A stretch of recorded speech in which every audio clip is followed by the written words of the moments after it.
नमस्कार दोस्तों, चैनल को लाइक सब्सक्राइब और शेयर कीजिए। आज की डिक्टेशन स्टार्ट होगी 2 सेकंड बाद। स्टार्ट। इसमें कोई संदेह नहीं है, लेकिन कई स्थानों पर देखा गया है कि काफ़ी काम हो रहा है, जबकि कुछ को तो इतनी उपेक्षा की दृष्टि से देखा जाता है कि वहां काम न होने के कारण वे इलाके विकास की दृष्टि से पीछे रह जाते हैं। मैं उत्तर प्रदेश का उदाहरण आपके सामने रखना चाहता हूं।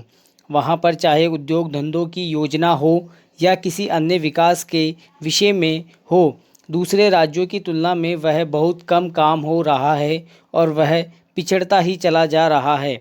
माननीय अध्यक्ष महोदय, इस विधेयक के संबंध में इस सदन के इधर के बैठने वाले लोगों ने और उधर के बैठने वाले लोगों ने बहुत सी बातें कही। जैसा कि यह विधेयक है, इसको अभी प्रवर्सन समिति के सामने विचार के लिए जाना है और वहां से विचार होने के बाद यह इस सदन के सम्मुख फिर से विचार के लिए प्रस्तुत किया जाएगा। तब माननीय सदस्यों को पूरे तरीके से यह अधिकार होगा कि जहां तक इसके अनुबंधों का संबंध है, उनमें परिवर्तन कर सकते हैं या उनको हटा सकते हैं। कल से जो बातें हो रही है वह सब नोट की गई है और मैंने बहुत सी बातों को सुना है। प्रवर समिति में उन सब बातों पर विचार किया जाएगा। बहुत से माननीय सदस्यों ने इस तरह की बातें कही है और वह बहुत आवश्यक मालूम हुई है।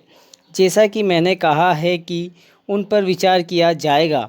जहां तक सहकारिता का संबंध है, चाहे इधर के बैठने वाले माननीय सदस्य हो, चाहे उधर के बैठने वाले माननीय सदस्य हो, सबकी यह मांग है कि जब हम जनतंत्र में विश्वास करते हैं और अपने यहाँ प्रजातांत्रिक प्रणाली कायम कर ली है और जबकि देश में गरीबी और उसका गलत लाभ भी उठाया जाता है, तब सहकारिता की बहुत आवश्यकता है।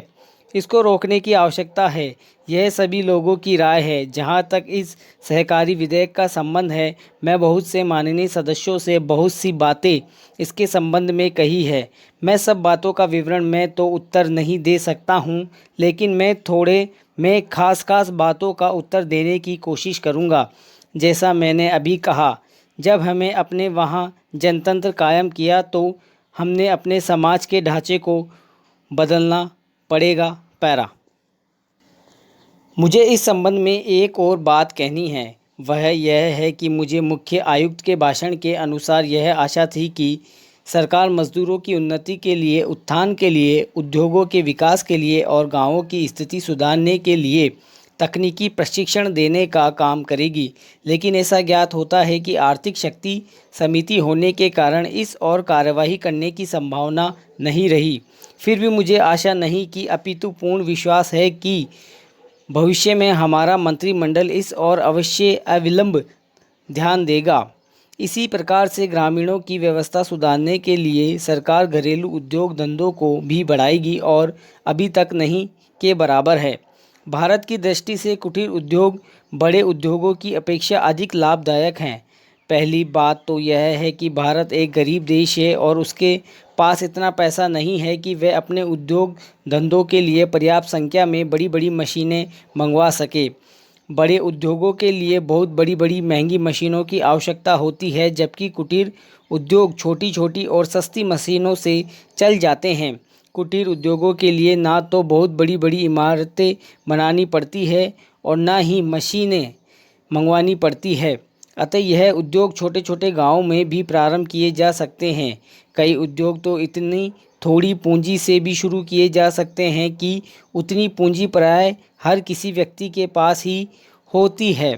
कुटीर उद्योगों में दूसरी बड़ी सुविधा यह है कि इनमें बहुत अधिक मजदूरों की आवश्यकता नहीं होती। एक परिवार के सदस्य ही उस उद्योग को चलाने के लिए पर्याप्त होते हैं।